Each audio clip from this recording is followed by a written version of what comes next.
CM Dhami ने मुख्यमंत्री आवास में 7 देशों के कार्यरत राजपूतों से की मुलाकात। कई विषयों पर की गई चर्चा। कहा राज्य के विकास के लिए सभी राजदूतों से लिया जाएगा सहयोग।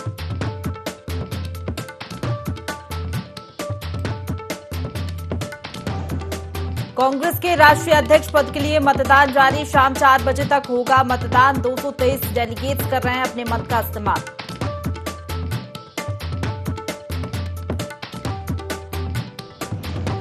सीएम धामी महीने में एक दिन करेंगे जनता दर्शन। बीजेपी प्रदेश कार्यालय में होगा कार्यक्रम। जनता की सुनी जाएंगी समस्याएं।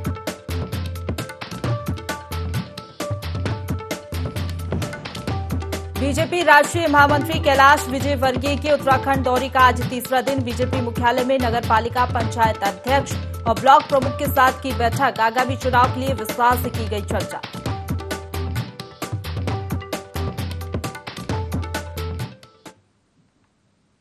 नमस्कार, देवभूमि लाइव में आप सभी का स्वागत है। आपके साथ मैं हूं प्रशंसा। बुलेटिन की शुरुआत करेंगे देहरादून की बड़ी खबर के साथ, जहां कैलाश विजयवर्गीय का 4 दिवसीय उत्तराखंड दौरा है। बीजेपी की राष्ट्रीय महासचिव है कैलाश विजयवर्गीय देहरादून में नगरपालिका नगर पंचायत अध्यक्षों के साथ बैठक करेंगे। इसके साथ ही आपको बता दें, जिला पंचायत अध्यक्ष और ब्लॉक प्रमुख के साथ भी बैठक होगी। बैठक के तुरंत बाद प्रेस कॉन्फ्रेंस भी की जाएगी। तो कैलाश विजयवर्गीय का उत्तराखंड दौरा है। लगातार हम देख रहे हैं जब से वो उत्तराखंड में है, एक के बाद एक मैराथन बैठकों का दौर जारी है। और आज जो बैठक होने वाली है, बैठक के तुरंत बाद प्रेस कॉन्फ्रेंस भी होगी। आज अंतिम दिन है उनका उत्तराखंड दौरे का।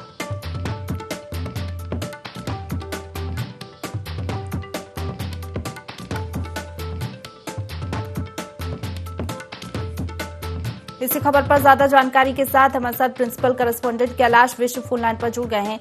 कैलाश, आज का दिन काफी ज्यादा महत्वपूर्ण है क्योंकि बीजेपी राष्ट्रीय महासचिव आज कई बैठकें लेने वाले हैं, क्योंकि हम देख रहे हैं जब से उत्तराखंड के दौरे पर है, संगठनात्मक रूप से काफी महत्वपूर्ण बैठकों को माना जा रहा है। क्या जानकारी आज की बैठकों को लेकर?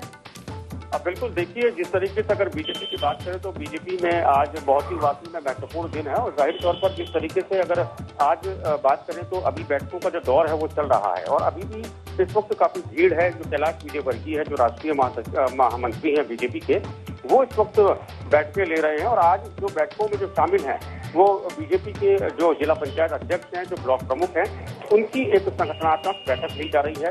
कई अहम निर्देश उनको दिए जा रहे हैं, क्योंकि अब 2023 में जो चुनाव होंगे उनको लेकर ये बैठक है। तो उसके बाद 2024 में लोकसभा चुनाव होंगे, तो उसको भी लेकर इस बैठक को बहुत ज्यादा महत्वपूर्ण माना जा रहा है। इससे पहले अगर हम बात करें तो मुख्यमंत्री से उन्होंने मुलाकात की थी। जो केंद्रीय मंत्री थे धर्मेंद्र प्रधान, वो भी देहरादून आए थे, तो उनसे भी उन्होंने मुलाकात की थी। और जितने भी जो मंत्री थे, कई मंत्री जो मौजूद थे देहरादून में, उन तमाम मंत्रियों से उन्होंने बैठक की थी, फीडबैक लिया था। और ये मूल मंत्र दिया है कि सरकार और संगठन में एक आपस में जो सामंजस्य है वो सामंजस्य बना रहे, ताकि किसी भी तरह की सत्ता और संगठन में तालमेल को लेकर काफी महत्वपूर्ण भी माना जा रहा है। इसके पहले कैलाश हमने देखा था बूथ स्तर और मंडल स्तर की बैठकें भी उन्होंने ली थी, सोशल मीडिया के पदाधिकारियों से भी मुलाकात की थी। हाँ बिल्कुल, मैं वही आपको बता रहा हूँ कि जो बूथ स्तर तक की जो बैठकें थी वो उन्होंने ली थी। और सबसे बड़ी बात है कि जाहिर तौर पर जब कैलाश विजयवर्गीय उत्तराखंड आते हैं तो कहा जाता है कि कोई ना कोई उठापटक देखी जाती है, लेकिन उठापटक को लेकर उन्होंने साफ तौर पर यह कहा है कि किसी भी तरह की कोई उठापटक नहीं होगी, किसी भी तरह की कोई भी यहाँ पर बदलाव नहीं किया जाएगा। जिसके बाद लगातार ये कयास लगाए भी जा रहे थे। लेकिन जिस तरीके से अगर बात करें तो अब जो कल मुलाकात हुई है मंत्रियों से और नेताओं से, तो उससे साफ तौर पर तो ये लग रहा है कि अभी फिलहाल सब कुछ ठीक है। और अभी जो कैलाश विजयवर्गीय हैं, अभी जो बैठक चल रही है, तो बैठक के बाद जब प्रेस ब्रीफिंग वो करेंगे तभी जाके मालूमात होगी कि क्या कुछ नतीजे निकलकर सामने आए। बिल्कुल कैलाश, बैठक को लेकर कोई जानकारी मिल पाई कि कब तक बैठक चलेगी? देखिए, 2:15 बजे का समय मुकर्रर किया गया है प्रेस कॉन्फ्रेंस का, और इस वक्त तमाम मीडिया के लोग यहाँ पर मौजूद हैं। और कुछ ही देर में जब बैठक संपन्न होगी तो जाहिर तौर पर तभी ये मालूमात होगी। और पहले समय निर्धारित किया गया था 1:30 बजे का, लेकिन चूंकि कुछ जिला पंचायत अध्यक्ष समय पर नहीं पहुंच पाए थे, इसीलिए अभी बैठक खत्म नहीं हुई और बैठक चल रही है। तो कुछ ही देर में ये जानकारी मिल पाएगी कि बैठक में क्या कुछ खास रहा। जी, शुक्रिया आपका हमारे साथ जुड़ने के लिए और तमाम जानकारी के लिए।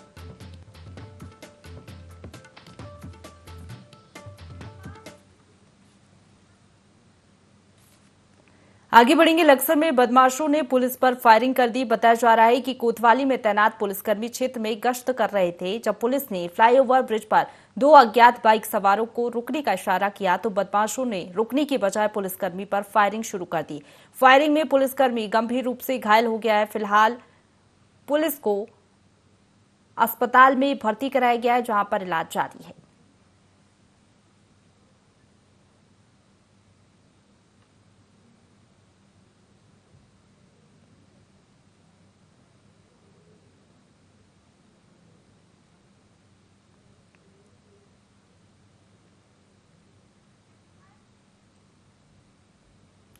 आगे बढ़ेंगे। लोहाघाट में रोडवेज बस स्टेशन पर शराब के नशे में धुत युवाओं ने बस चालक के साथ मारपीट कर दी, जिससे यात्रियों में भगदड़ मच गई। घायल बस चालक ललित मोहन भट्ट ने बताया कि दोनों युवा बस में शराब के नशे में गाली गलौज कर रहे थे। वहीं मना करने पर उन्होंने उनके साथ मारपीट की। दोनों के खिलाफ पुलिस ने मामला दर्ज कर लिया है। वहीं इस घटना के बाद रोडवेज कर्मचारियों में आक्रोश देखा जा रहा है।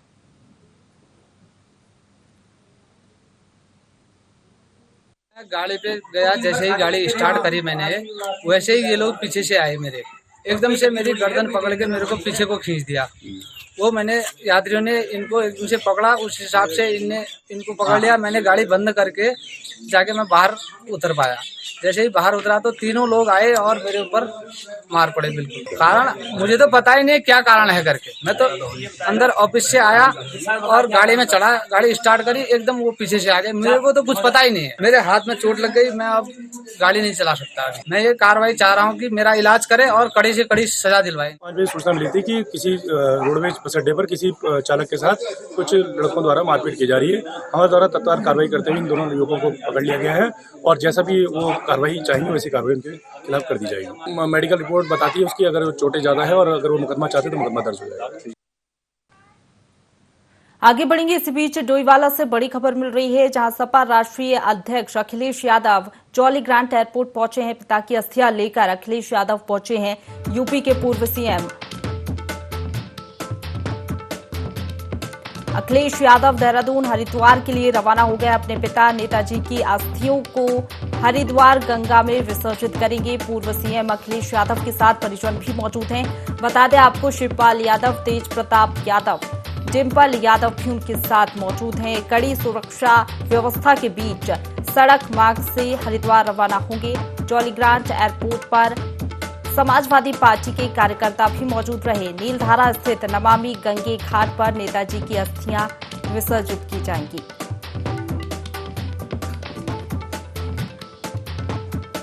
खबर पर ज्यादा जानकारी के साथ हमारे साथ प्रिंसिपल करेस्पॉन्डेंट कैलाश विश्व फोन लाइन पर जुड़ गए हैं। Kailash, Akhilesh Yadav jolly grant airport पहुंचे हैं पिता की अस्थियां लेकर, क्या जानकारी है?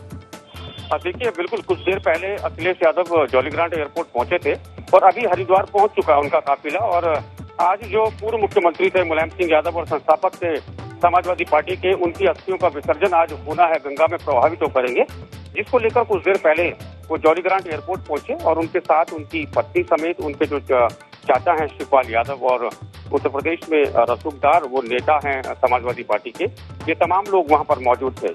और कुछ देर बाद ही उनका जो अस्थि विसर्जन है उसको हरिद्वार में किया जाएगा, जिसको लेकर पहले ही जो प्रशासन द्वारा जो तैयारियां कर ली गई थी, क्योंकि समाजवादी पार्टी के कई ऐसे कार्यकर्ता हैं जो इस वक्त हरिद्वार में मौजूद हैं और साथ ही जॉली ग्रांट में भी उनकी तादाद यहाँ पर देखी गई थी। तो भीड़ के मद्देनजर और सुरक्षा के मद्देनजर यहाँ पर एहतियात बरते गए थे प्रशासन द्वारा, जिसके चलते ये कोशिश की जा रही है कि जो भीड़ है, भीड़ को वहाँ से हटाया जाए और वहाँ पर जो अस्थि विसर्जन का जो कार्यक्रम है वो संपन्न हो सके। प्रशंसा जी, शुक्रिया आपका हमारे साथ जुड़ने के लिए और तमाम जानकारी के लिए। आगे बढ़ेंगे। देहरादून से खबर है, जहां प्रधानमंत्री नरेंद्र मोदी ने वित्तीय समावेशन को और अधिक व्यापक बनाने के उद्देश्य से 75 डिजिटल बैंकिंग इकाइयों को राष्ट्र को समर्पित किया। मुख्यमंत्री पुष्कर सिंह धामी भी वर्चुअली रूप से इस कार्यक्रम से जुड़े। मुख्यमंत्री ने कहा कि डिजिटल बैंकिंग ने मानव जीवन को आसान बनाने का काम किया है। इससे बैंकिंग व्यवस्था में सुधार, मजबूती और पारदर्शिता आएगी। इस दौरान सीएम के साथ केंद्रीय शिक्षा मंत्री धर्मेंद्र प्रधान और उत्तराखंड के शिक्षा मंत्री डॉक्टर धन सिंह रावत भी मौजूद रहे।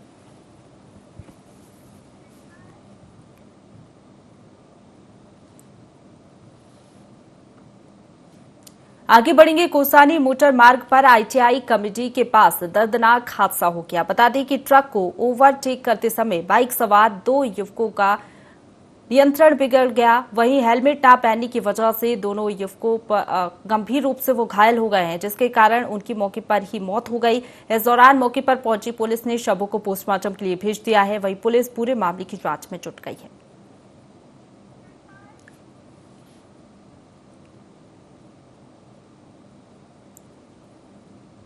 प्रदेश में कानून व्यवस्था के संबंध में मुख्यमंत्री पुष्कर सिंह धामी ने सख्त निर्देश दिए हैं कि पिछले दिनों हुई दुर्घटनाओं का खुलासा जल्द से जल्द किया जाए। अपराधों पर नियंत्रण के लिए राज्य सरकार सख्त है। इसी कड़ी में पुलिस महानिदेशक अशोक कुमार द्वारा उधम सिंह नगर के काशीपुर में खनन कारोबारी की हत्या, टोईवाला में हुई डकैती और जनपद हरिद्वार में पुलिस कर्मियों पर हुई फायरिंग के खुलासे हेतु 3 दिन का अल्टीमेटम दिया गया है। उन्होंने कहा कि 3 दिन में उक्त घटनाओं का खुलासा न होने पर संबंधित थाना प्रभारी और क्षेत्र अधिकारी को हटाया जाएगा। इसके अतिरिक्त उन्होंने बताया कि संबंधित जिलों के वरिष्ठ पुलिस अधीक्षकों को भी उपरोक्त घटनाओं के जल्द खुलासे न होने पर अपराध नियंत्रण में नाकाम माना जाएगा।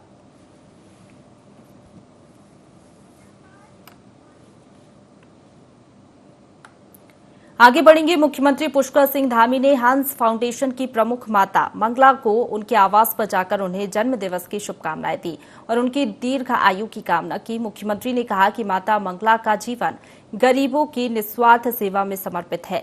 माता मंगला और भोले महाराज समाज सेवा की भारतीय संस्कृति की महान परंपरा को आगे बढ़ा रहे हैं। उत्तराखंड ही नहीं बल्कि संपूर्ण देश में उनके द्वारा जनसेवा के लिए अनेक काम किए जा रहे हैं।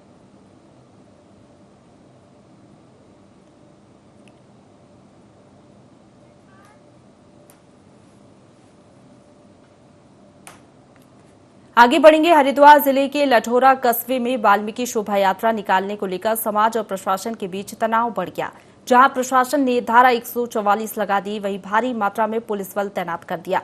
रुड़की विजयनाथ शुक्ला ने बताया कि वाल्मीकि समाज बिना अनुमति शोभा यात्रा निकालने की तैयारी कर रहा था। उन्होंने बताया कि कस्बे में कोई भी नई परंपरा शुरू नहीं की जा सकती, जबकि समाज के लोग शोभा यात्रा निकालने पर अड़े हैं।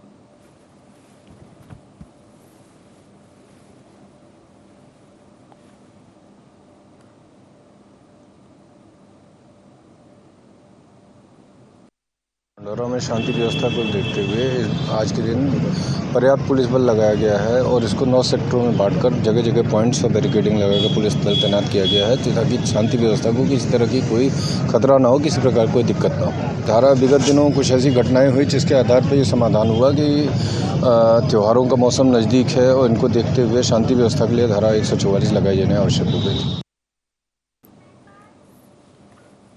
आगे बढ़ेंगे। देहरादून में सीएम पुष्कर सिंह धामी से विभिन्न देशों में कार्यरत भारत के 7 राजदूतों ने भेंट की। इस अवसर पर सीएम और राजदूतों के मध्य कई विषयों पर चर्चा हुई।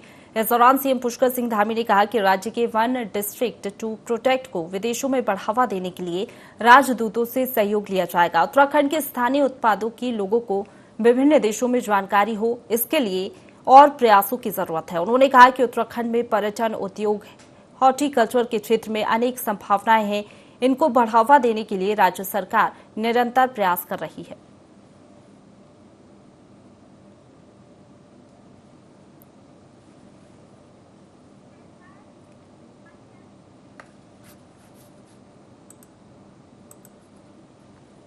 आगे बढ़ेंगे। लोहाघाट के कलीगांव में एक बुजुर्ग महिला पर जानलेवा हमला हो गया। गंभीर हालत में हल्द्वानी सुशीला तिवारी अस्पताल में भर्ती उन्हें कराया गया। लोहाघाट पुलिस ने बताया कि कलीगांव निवासी चंद्रशेखर राय ने 13 अक्टूबर को शिकायत की थी कि पड़ोस में रहने वाले आरोपी भुवन चंद्र ने उनकी मां नीलावती देवी पर जानलेवा हमला कर बुरी तरह घायल कर दिया। वहीं पुलिस ने आरोपी को गिरफ्तार कर लिया है।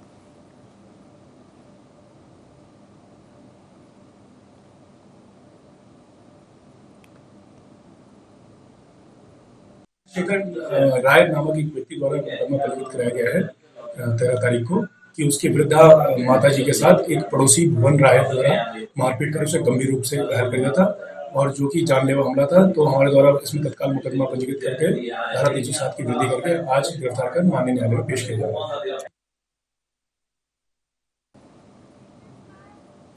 आगे बढ़ेंगे। देश भर में कांग्रेस अध्यक्ष पद के लिए वोटिंग हो रही है। देहरादून के कांग्रेस भवन में भी मतदान जारी है। उत्तराखंड के कुल 222 डेलीगेट मतदान करेंगे। सुबह 10 बजे से शाम 4 बजे तक वोटिंग होगी। कांग्रेस के प्रदेश अध्यक्ष करण माहरा ने सभी डेलीगेट से मतदान करने की अपील की है। इस दौरान उन्होंने केंद्र सरकार पर देश का माहौल खराब करने का भी आरोप लगाया।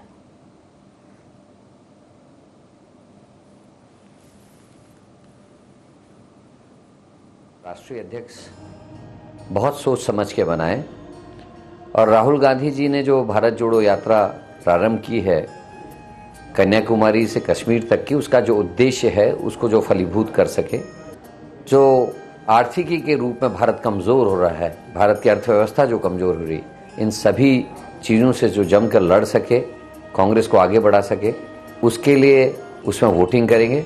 मेरा आप सबसे विनम्र निवेदन है कि आएँ और पार्टी के हित में अपना मतदान करने की कृपा करेंगे। आगे बढ़ेंगे। मुख्यमंत्री पुष्कर सिंह धामी अब हर महीने एक बार भाजपा प्रदेश कार्यालय में बैठेंगे और आम लोगों की समस्या सुनी जाएगी। इसी तरह सप्ताह में हर दिन कोई न कोई मंत्री भाजपा प्रदेश मुख्यालय में रहेगा। इसे लेकर रूपरेखा तैयार हो चुकी है। हल्द्वानी के क्षेत्रीय कार्यालय में भी जनता दर्शन कार्यक्रम का आयोजन किया जाएगा। वहीं दूसरी ओर कांग्रेस के प्रदेश अध्यक्ष करण माहरा ने सीएम के जनता दरबार पर सवाल खड़े किए हैं और कहा है कि जनता दरबार लगाना एक अच्छी पहल है, लेकिन भाजपा प्रदेश कार्यालय में ही क्यों? जब मुख्यमंत्री को प्रदेश की पूरी जनता ने अपना मुखिया चुना है, तो देहरादून भाजपा कार्यालय पर जनता दरबार क्यों लगाया जा रहा है?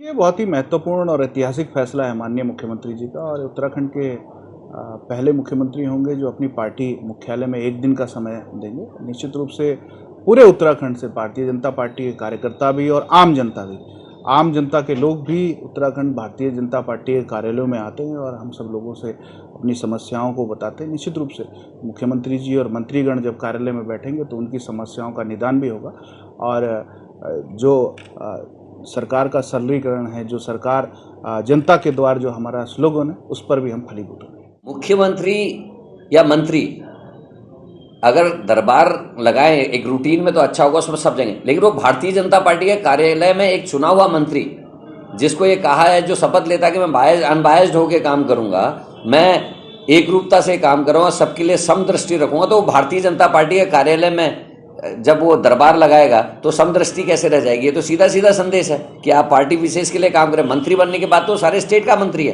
कैबिनेट मंत्री पूरी सरकार का मंत्री है, उसकी जिम्मेदारी है आम आवाम, चाहे वो किसी भी पार्टी या किसी भी विचारधारा से अपने आप को ताल्लुक रखता है, उस आदमी की बात सुनी जाए, जो कानून संबद्ध चीजें हैं उनको किया जाए। लेकिन भारतीय जनता पार्टी के कार्यालय में अगर जनता दरबार लगेंगे तो समझा जा सकता है उसके पीछे उनकी नीयत क्या है।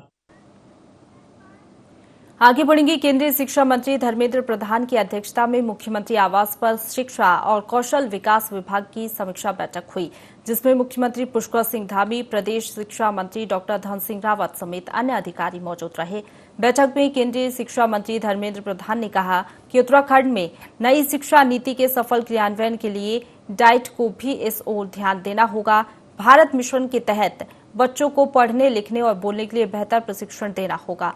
बच्चों की प्रारंभिक बाल्य अवस्था में देखभाल और पाठ्यक्रम रोचक बनाया जाए। उन्होंने कहा कि उत्तराखंड में स्किल डेवलपमेंट का हब बनने की क्षमता है।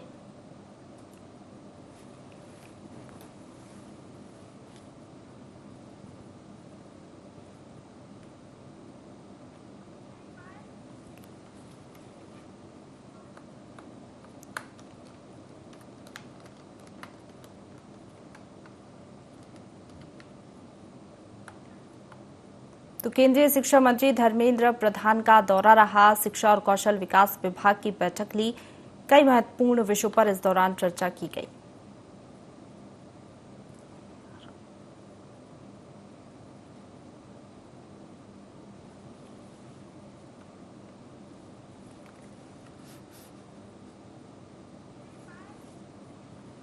आगे बढ़ेंगे। प्रदेश में अब जनता की समस्याओं का निपटारा जल्द हो सकेगा। मुख्यमंत्री पुष्कर सिंह धामी खुद जनता दर्शन कार्यक्रम में शामिल होंगे। इसी तरह से सप्ताह में हर दिन कोई न कोई मंत्री रोटेशन पर आम लोगों की समस्या सुनने के लिए पार्टी कार्यालय में बैठेंगे। भाजपा नेता देवेंद्र भसीन का कहना है कि उत्तराखंड के इतिहास में पहला मौका होगा जब मुख्यमंत्री आम लोगों की समस्या सुनने के लिए भाजपा प्रदेश कार्यालय में बैठेंगे। जनता दर्शन को लेकर कार्यक्रम की रूपरेखा तैयार हो चुकी है।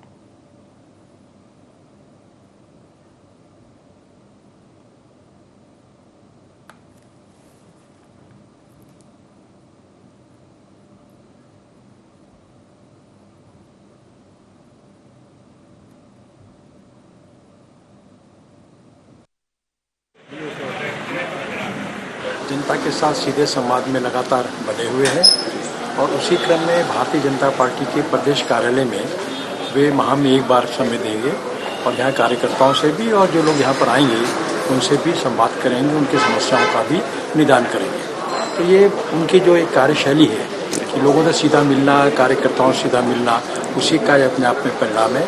इसका कार्यक्रम का जो स्वरूप है, हमारे प्रदेश के माननीय अध्यक्ष श्री महेंद्र भट्ट जी उसको अंतिम रूप दे रहे हैं और उसकी शीघ्र ही घोषणा कर दी जाए।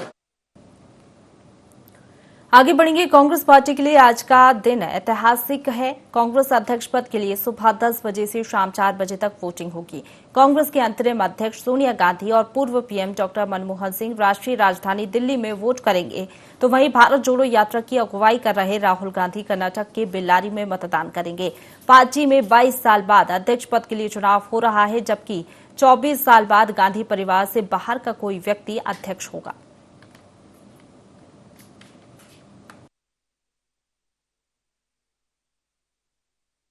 काफी उत्साह देखने को मिल रहा है क्योंकि 10 बजे से वोटिंग थी, 9:30 बजे से पहले ही लोग आगे यहाँ इकट्ठा होने लगे थे और सभी लोग चाह रहे थे कि हम वोट करें, क्योंकि 22 साल पहले जो वोटिंग में था उसमें और इसमें एक और फर्क है। उसमें केवल एआईसीसी के डेलीगेट्स ने वोट किया था, इस समय हमारे पीसीसी मेंबर्स वोट कर रहे हैं और लोगों में काफी उत्साह देखा जा रहा है। लोग आपस में कयास भी लगा रहे कि कौन जीतेगा। तो क्योंकि बीइंग ए पार्टी प्रेसिडेंट मैं किसी के एक कैंडिडेट के लिए अपील नहीं कर सकता, लेकिन मैं देख सकता हूँ सबकी आंखों में एक अलग सी चमक है। जो प्रदेश कांग्रेस कमेटी के सदस्य हैं वो अपना मतदान करने के लिए यहाँ पर पहुंचे हैं और हमें विश्वास है कि केंद्रीय नेतृत्व और निश्चित रूप से जो हमारे कांग्रेस की एक नई शुरुआत होगी, सबको साथ लेके चलने की जो कांग्रेस की हमेशा विचारधारा रही है सब, और जो कांग्रेस के सिद्धांत हैं, जो कांग्रेस के मूल्य हैं, जो कांग्रेस की विचारधारा है, उसको आगे ले जाने के लिए यह चुनाव एक माध्यम बनेगा। ये चुनाव और राहुल गांधी जी की भारत जोड़ो यात्रा कांग्रेस को निश्चित रूप से संबल देगी, बहुत मजबूती देगी, यह मेरा विश्वास है। इसी के साथ बुलेटिन में फिलहाल इतना ही। खबरों का सिलसिला लगातार जारी है, आप बने रहिए हमारे साथ।